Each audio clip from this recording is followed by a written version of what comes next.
Welcome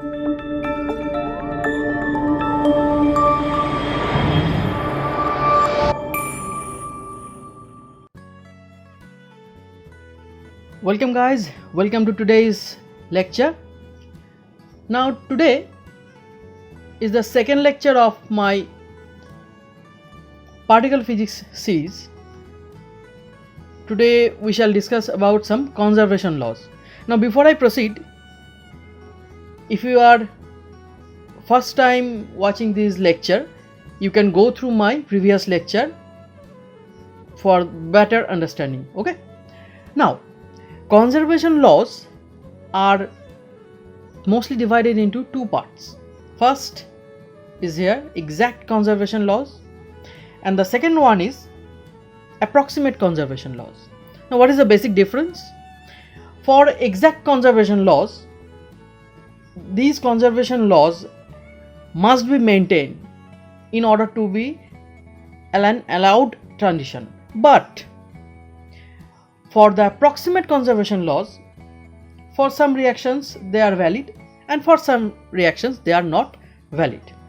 Now in this lecture we shall discuss one by one. Okay, so let's proceed. The first one is charge conservation. Now what is the total charge conservation mean? It means that the total charge, rather the total initial charge, is equal to the total final charge. If this charge conservation is violated in any nuclear reactions, it is forbidden. Okay. Now let's take the decay of a free neutron, and we shall discuss about its charge. So neutron has 0 charge, this P plus has +1 charge, electron have -1 charge. So what is the delta Q? Delta Q is obviously 0, +1 -1 0, the final one, and the initial one is also 0. So this is possible. Now let us assume that a free electron decays like this one into gamma particles, or say gamma energy and neutrino. Now let's check out their charges. For electron it is -1 and for them it is 0. So it is not possible, or it is forbidden. Okay. Now for any nuclear reactions, you have to determine this charge conservation first. This is the most important conservation law of all the conservation laws. Now let us take the free proton decay process. Actually in nuclear reactions, a particle can decay into several processes, into several type of processes. Now let us take the proton is decaying into an positron and pi naught, and here it is decaying in an mu plus and pi naught. Now let's check out their charges. This one is +1, this one is +1, this one is 0. So delta Q is equals to 0. This is +1 total and this is also +1 total. In this reaction also, the initial charge is +1 total and the total final charge is also +1. So delta Q is also 0. What does that mean? That means both the equations, both the reactions are possible. Okay. Let us take some more reactions like pion decay. Now as I told you earlier that a particle can be decayed into several processes, so we have two different processes here. Now let us check their charges. So as you can see, the total initial charge is +1 but the final one is -1 in this reaction. So it is not possible. But for the second one, the initial total charge is +1 and the final total charge is also +1. So it is possible. Now you can check for yourself for some more reactions. If you have any problem regarding any reaction, you can tell me in the comment box. Okay, so let's move on to next one. The next one is energy conservation. Like charge conservation, energy conservation is also very important.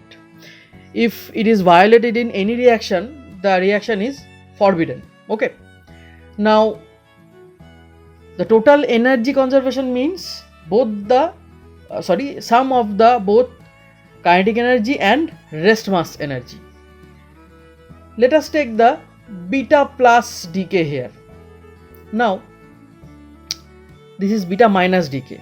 As we all know that a free proton, that is an isolated proton decay, is not possible outside the nucleus, but this beta minus decay is possible. Now generally the question comes, why? See, the rest mass proton of proton, neutron and electron are these three. In this one, the positron's rest mass energy is also 0.511, so you can calculate easily and see that the initial energy is not equals to the final energy. The final energy is somehow bigger than the initial energy. That's why it is not possible for an isolated proton to decay like this. But from your 12th standard, you are already familiar with beta plus decay. So it happens, it occurs, but how? So actually beta plus decay is like that, but this is actually the generic equation of beta plus decay. But this actually happens, but this happens within the nucleus. Actually, see that the daughter nuclei, this one Y, this has the greater binding energy than this YAZ mother one. This difference between these two energies helps this positive beta decay to occur, but only inside the nucleus, because that difference between the binding energies push this equation to an allowed region. Okay, but for an isolated proton this is not possible, but this is possible because you can calculate the total energy of a neutron is greater than the total energy of these ones. Now there are several other reactions like annihilation of antiprotons at rest, or hyperon anti-hyperon pair production. These are not possible also due to this energy conservation restriction. Okay, so this energy conservation restrictions restricts many reactions that are violated this energy conservation. Now let's move on to the next one. The next one is baryon and lepton number conservation. Now from this chart, see, the baryon and lepton number are +1 for baryons and leptons, whereas for the antiparticles like antibaryons and antileptons, they are assigned as -1, and the rest of the particles are 0. Okay, now let's take some example. But before going through the examples, L is more subdivided into 3 parts: L E, L mu, L tau. As we know, there are 3 set of leptons: electron, electron neutrino, muon, muon neutrino, tau, tau neutrino. For these set of particles, there are 3 different lepton numbers. So the lepton number for them are 1, and these are the antiparticles of these sets. So the lepton number for them are -1. Now actually lepton number conservation is quite interesting, because in reactions, if any leptons are there, you have to determine separately the conservation rules for separate type of leptons. Like if there is an electron and electron neutrino and muon neutrino, you have to consider both the Le and L mu. You cannot consider only Le or only L mu. Okay, now we shall discuss about them in some problems, but before that, take these three reactions. Okay, now let us calculate their baryon numbers. As we all know, this is a baryon, this is an antibaryon, and these are mesons. So B is +1 for this one proton, -1 for antiproton, and 0 for them. So delta B equals to 0. For the second one, we have the same situation at the initial one, and the final one +1 and +1. So delta B is not equals to 0. So B is not conserved. That's why it is forbidden, and the former one is allowed. And the last one, here delta B equals to 0. Okay, so this is allowed. Now let's deal with some lepton type interactions, like these two interactions. Now see, this is the decay of mu plus in different method. Now in the first equation, we have both muons and electron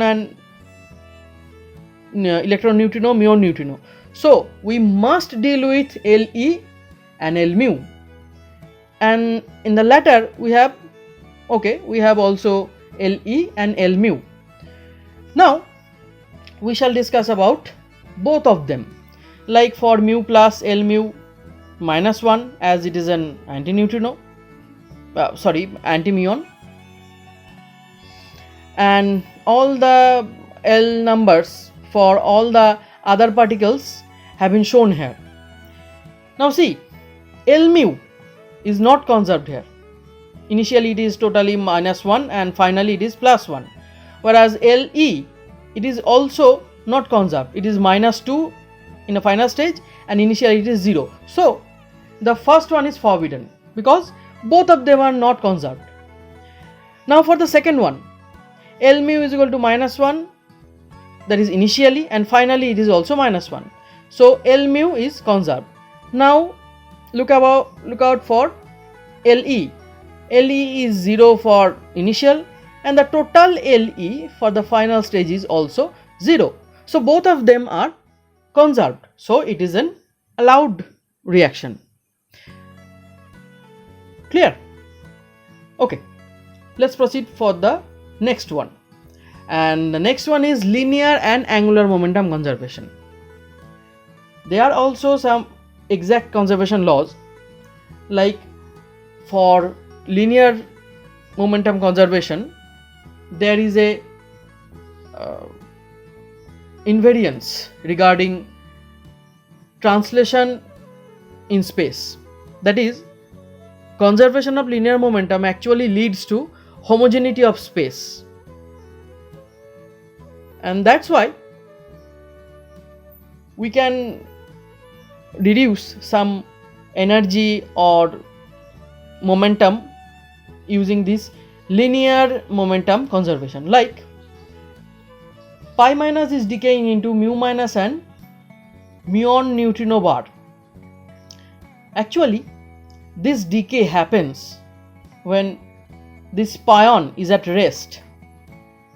That's why the momentum is 0, and the momentum of this one is p mu and this one is p nu.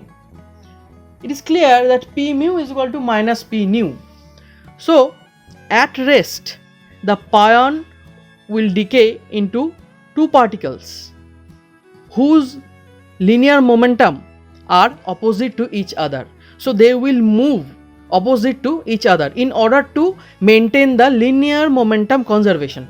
Okay, now from this equation, actually it is an allowed reaction.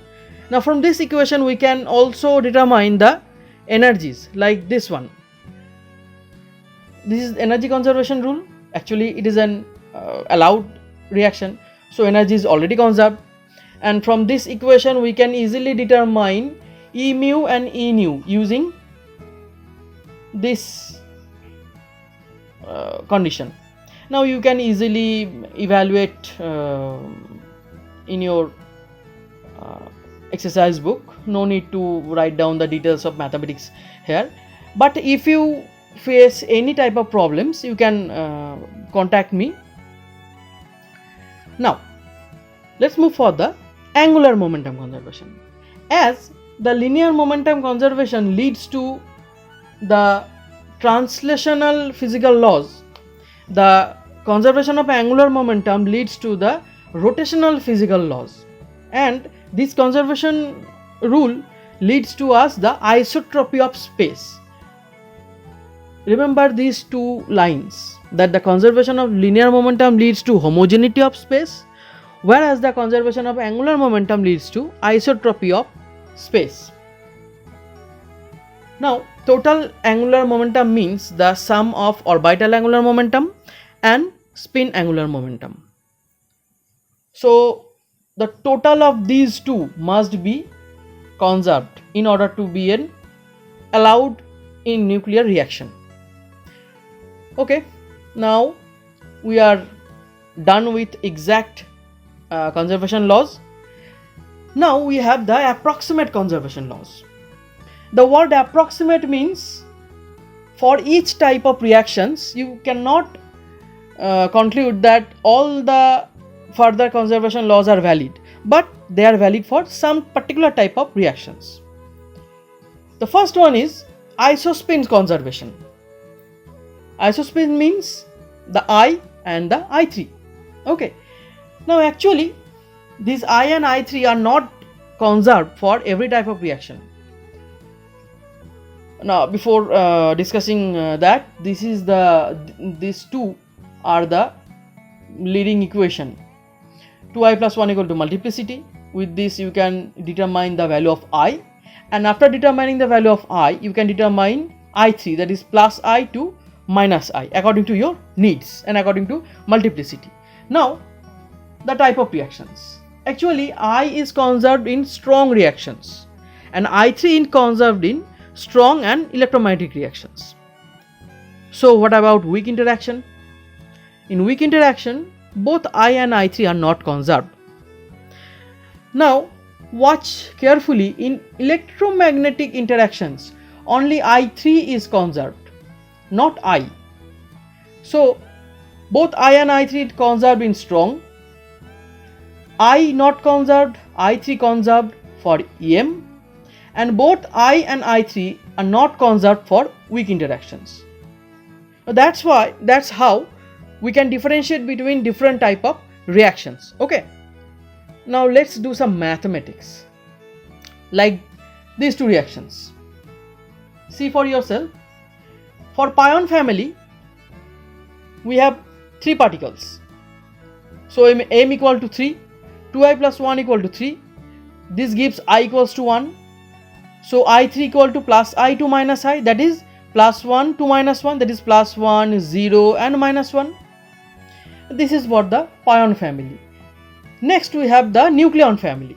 So for the nucleon family only there are 2 particles, so m equals to 2, so 2i plus 1 equals to 2, this gives I equals to half, so I3 equal to plus I to minus I, that is plus half and minus half, because there is only 2 particles, so plus half is assigned for P and minus half for N. And in this case, pion family case, plus 1 is assigned for pi plus, 0 is assigned for pi 0 and minus 1 is assigned for pi minus. Now who is next? Okay, the lambda family. For the lambda family m equals to 1 because there is only one particle, so I equals to 0. Since I equals to 0, I3 is also 0. So we have I and I3 for all the particles. Now let's proceed like, see, pi minus I equals to 1, I3 equals to minus 1, and the rest of the I and I3 numbers are hereby shown in both the equations. Now watch carefully. For this equation, or sorry, for this reaction, initially I is 1 plus half, that is 3 by 2. Finally it is also 1 plus half, 3 by 2. So I is conserved. I3 is initially minus half plus half, minus 1 plus half, that is minus half. Here also it is minus half. So both I and I3 are conserved. So it is a strong reaction. Now for the second one, it is easily shown that none of them are conserved. So it is a weak reaction. By this type of mathematics, we can easily determine whether the reaction is weak or strong or EM type. In my next lecture, I shall discuss about various type of reactions. Then I shall also discuss about electromagnetic interactions. Okay, now for the next one. The next one is hypercharge and also the strangeness number conservation. Now from the Gell-Mann-Ishijima formula, we can determine the y, that is 2q minus I3. See, in order to determine y, you have to know I3. Now to know the strangeness quantum number, we have y equal to s plus b, s equal to y minus b. If you know that this particle is strange particle, then you know s, then you can also alternatively determine y from s plus b. But suppose you have just forgot, whether it is a baryon, whether it is a strange particle. So what will you do? You will use this Gell-Mann-Ishijima formula, and after doing that, you can easily determine s equal to y minus b. So all I am saying that you are free to use any of these two reactions, whether you remember all the quantum numbers or not. It depends upon yourself. Okay. Now let's do some mathematics. But before that one, I must remind you that hypercharge and strangeness quantum numbers are valid or say conserved for strong and EM type of reactions, not for weak type of reactions. And delta S equals to 0 for conserved case, delta S equal to plus minus 1 for violated case. It is an experimental fact that delta S never crosses plus minus 1 for the violated cases. Okay. Yeah, for an hypothetical equation it may, but we are dealing with practical equations.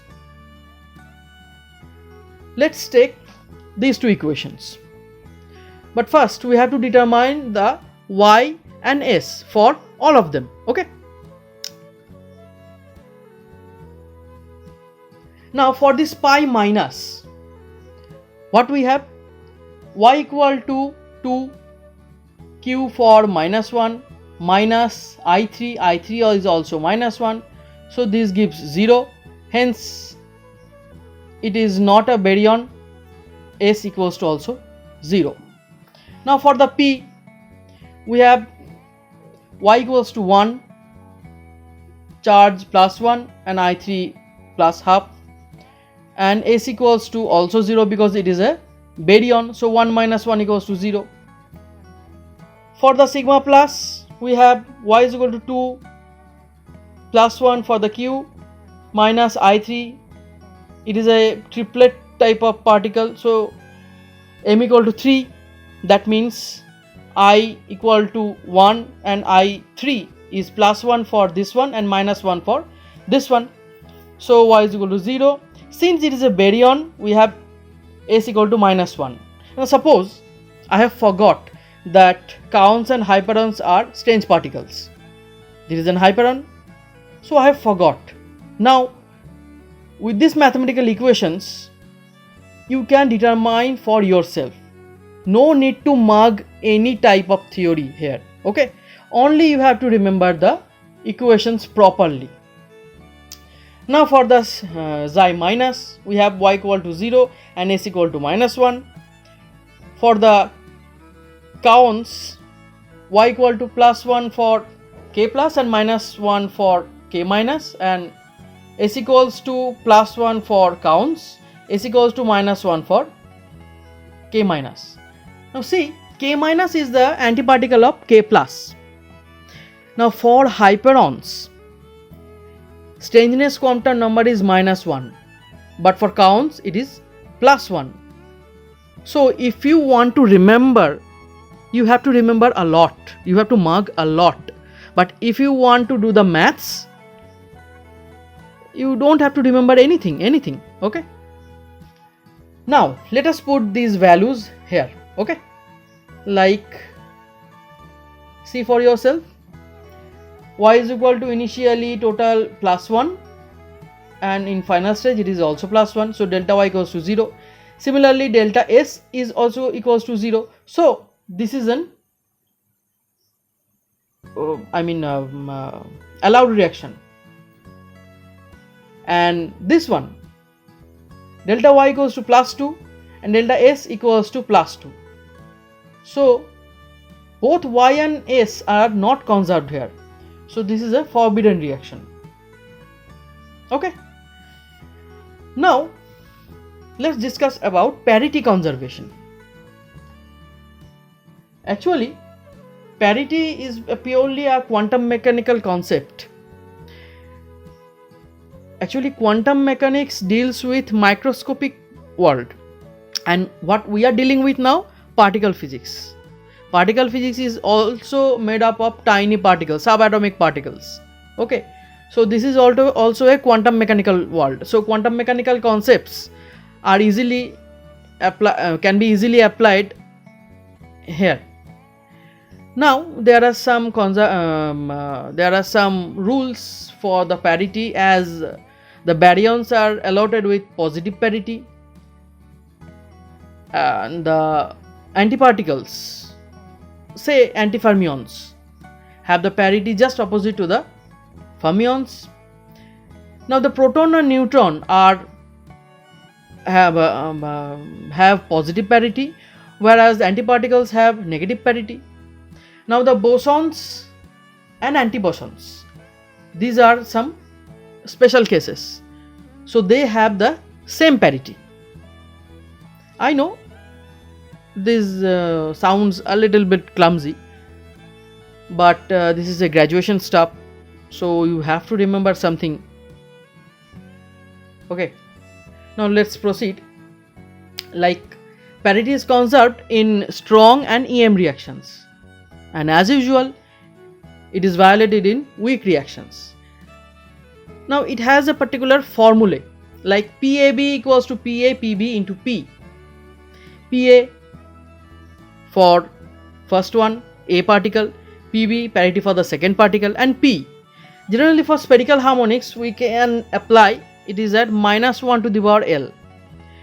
Why it is a general form? Because we take most of the atoms like what? Like a sphere. So we apply spherical symmetry there. Okay. Now we take a reaction.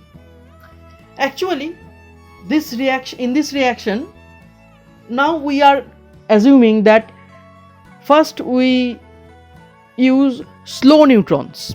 Slow neutrons means low energy neutrons. Now let's calculate the parity of the both channels. Now for the left one, we have Pi, that is P initial, equals to Pn, N for neutron, Pbe for beryllium, and minus 1 to the power L as usual. Now for low energy neutrons, that is for slow neutrons, we have L equals to 0. So what we have? The intrinsic parity of neutron is plus. You can easily see from the shell model that beryllium 7 has a negative parity. How? Very easy. It's a class 12 stuff. You can write down the electronic structure of this one, and from the electronic structure you can easily determine the parity. Okay, so it is minus 1. Now what is the multiplication form of plus 1, minus 1 and 1? That is minus 1. So it is a multiplicative quantum mechanical concept. Now what about the PF? F for final. For HE, according to shell model, it is also plus 1. This parity is also plus 1. Now see L dash. Now actually these helium particles are bosons, and for boson particles the L equal to 0, 2, 4, that is even number. To distinguish between initial state and final state, I have just used L dash. L dash is basically this L. Okay, so don't get confused.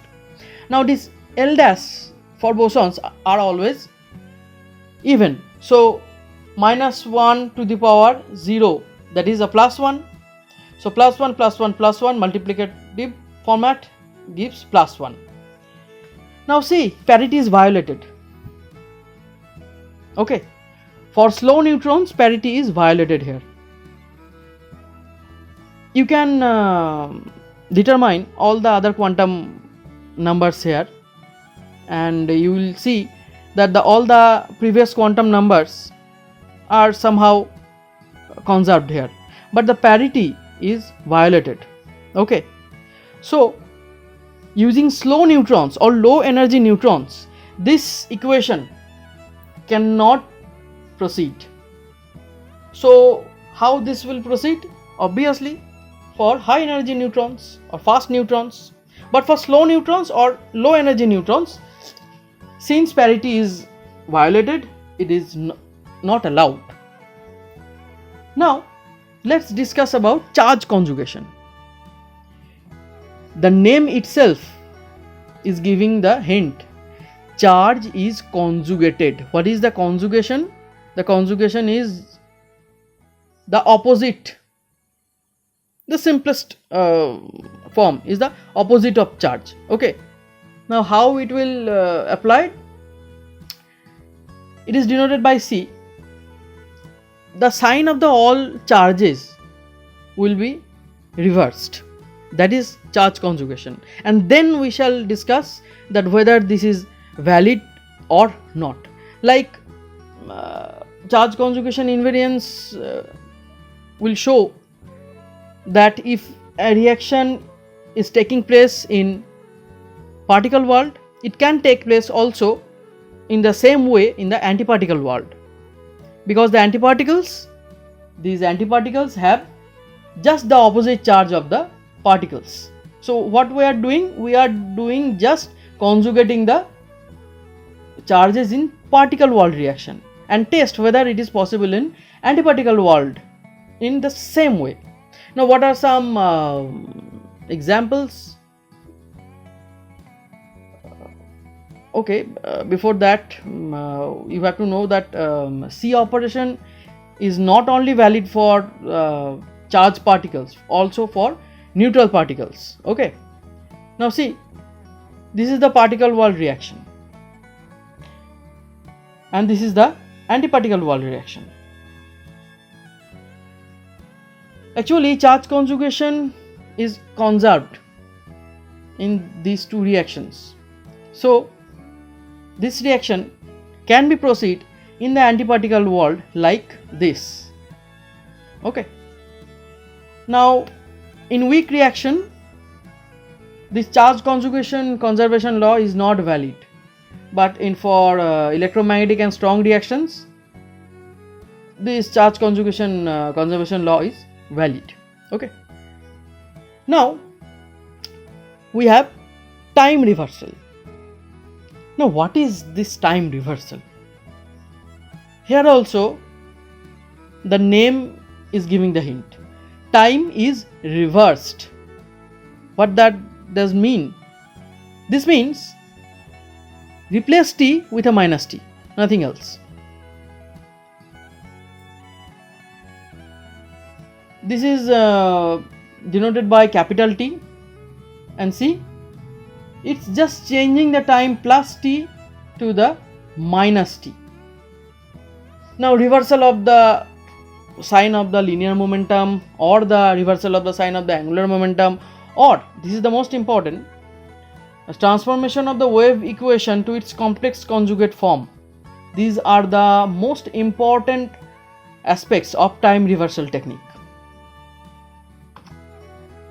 Now this time reversal technique also not valid for weak interactions. Okay, whether strong and EM interactions are invariant under this time reversal conservation law. Now the most important theorem comes, the CPT theorem. C for charge conjugation, P for parity, and T for time reversal. What this theorem states? This theorem states that all the reactions in nature are invariant under the combined operation of C, P and T. Remember the word combined operations. Suppose in any reaction C is not valid, but P and T are valid. So the effect of P and T collectively will compensate the effect of C, and as a result of collective effort of C, P and T, the reaction is invariant under collective effort of CPT. Okay. So guys, these are the conservation laws, the exact conservation laws and the approximate conservation laws. So this is the end of our discussion today. If you like my video, then please give us a thumbs up and please share your valuable comment at the comment box. Thanks for watching guys. See you soon.